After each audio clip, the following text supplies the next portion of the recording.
be discussing my study on the effects of varying temperatures on bacterial growth on clear mascara wands. Before we start, my name is Gracie Taylor. I currently attend Tunstall High School, and in the fall, I plan to attend Avery University, where I hope to achieve my bachelor's in science and nursing. Some reasons why I chose this topic are because of my personal interest in cosmetics, even from a young age. Also, learning the effects of how storing cosmetics in different temperature and storage conditions may affect the bacterial growth. The relevance of this study is to educate cosmetic users to hopefully improve their ocular health by adjusting storage conditions in which they keep their cosmetics. This would reduce infections commonly seen in the healthcare field, which also thoroughly interests me. Microorganisms are found to cause the majority of the infections found on the skin or in or around the ocular area. Continuous and proper use, such as storing the product incorrectly or not properly wearing the product, can lead to further permanent damage. The bacteria that make up those microorganisms are Staphylococcus, Streptococcus, Bacterial, and Bacteria. Preservatives provide a protective barrier which reduces the risk of contamination from microorganisms. Though when introduced to different temperature and storage conditions, these preservatives can break down, leaving the ocular area exposed to contamination. When placed in a hotter temperature environment, bacteria tend to move quicker, causing reproduction at a faster rate. Whereas when the bacteria are placed in a colder temperature environment, their fluid membranes freeze, causing reproduction at a lower rate. Contamination leads to infections, and infections leading to these at times permanent consequences. These infections could consist of stitchiness, styes, redness, and if when left untreated, loss of vision. Here you see a photo of a healthy eye beside an eye with bacterial conjunctivitis, which is the medical term for pink eye. The justification for my study is seeing at what temperature will bacteria found on clear mascara wands flourish the most. This would result in bacterial colonies being more potent in that temperature range.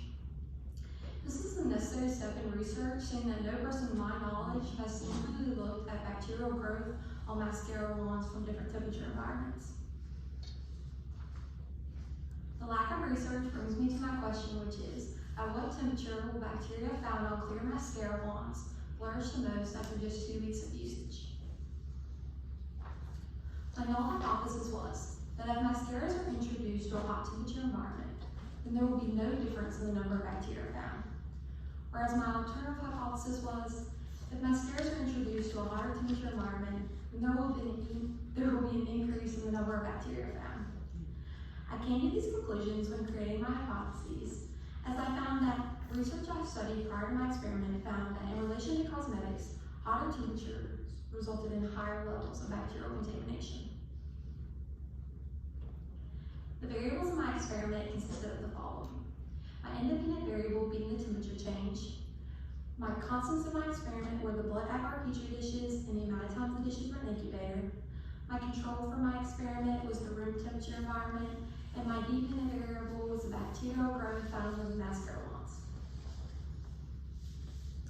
My sample for my experiment was 30, and my sample population was the bacteria found in mascara wands after the 2 weeks of usage. Here you can see a photo of my petri dishes after I had separated them into groups and labeled them. First thing I did when conducting my experiment was I obtained consent from participants, parents and guardians of participants, my principal, and my superintendent. I then gathered the supplies necessary for my experiment, which consisted of blood agar petri dishes, clear mascara wands, and sterile swabs. I then distributed my mascara wands to my participants, which they used every day for 2 weeks. I then recollected my mascara wands, debriefed my participants, and in the 2 photos on the screen, you can see 2 of my participants applying the mascara during the 2-week period. Then, I randomly separated my mascara wands in the 3 temperature environments set prior to that day.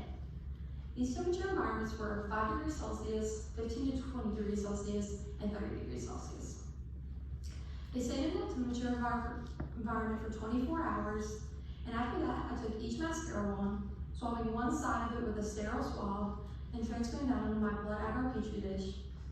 I then placed the sterile swab in a beaker of chloride solution to eliminate any bacterial contamination left on the swab. and then took a new sterile swab, swabbing the other side of the same mascara wand, and then repeating the process until I had swabbed all 30 of my dishes. I then incubated my dishes for a total of 120 hours at 37 degrees Celsius, checking them every day and documenting any bacterial growth seen. Here you can see a photo of me as I'm swabbing my mascara wands and transferring them onto my dishes. I finally counted the bacterial colonies on my dishes and then sprayed each dish with Clorox and let them sit for 10 minutes to ensure that all bacteria was destroyed. I then disposed of those dishes, compiled my raw data, and conducted a statistical analysis. Here you can see a photo of one of my petri dishes from the hot temperature environment and the colonies that grew on the dish.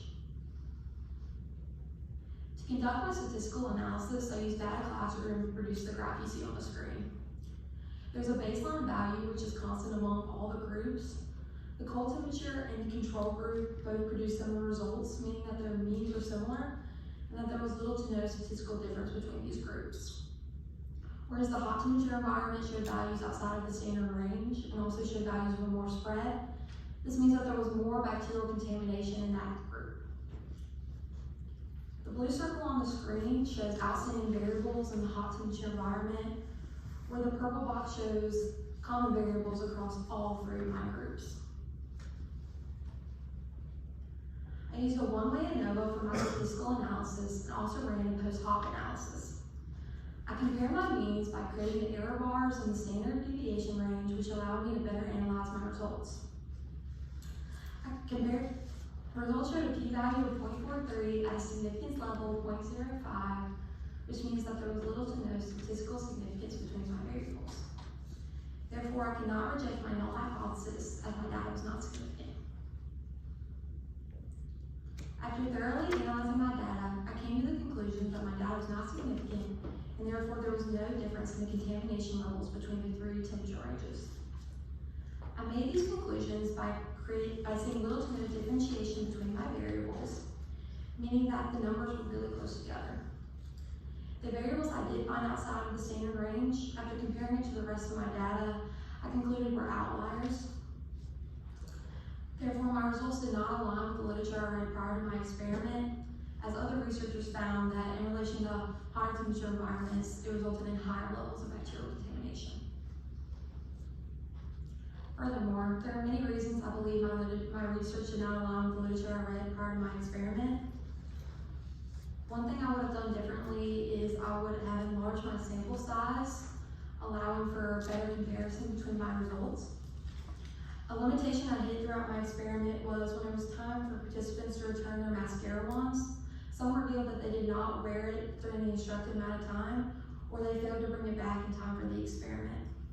From there, I had to adjust my sample size and revise my methods to fit the number of mascara wands I had. The short experimentation time was also a result I would change if I could, as the normal time someone uses a mascara wand is 3 to 6 months, so I do not believe that 2 weeks was a fair representation of the bacterial contamination on the wand. Through this process, I've gained many skills which I will carry with me through my personal and academic life. Things are not always going to go our way. That's not just in research, but in life. It's what you do to improve from that and move on, which determines your outcomes, not your failures. As far as scope for future research, I think it would be beneficial to have research on different cosmetic products, as I have now found that makeup sponges, eyeshadows, and now mascaras have been tested. Also testing them in different temperature ranges besides the 3 I chose, I think this would give more exact temperatures on where contamination is peaked at for both researchers and cosmetic users.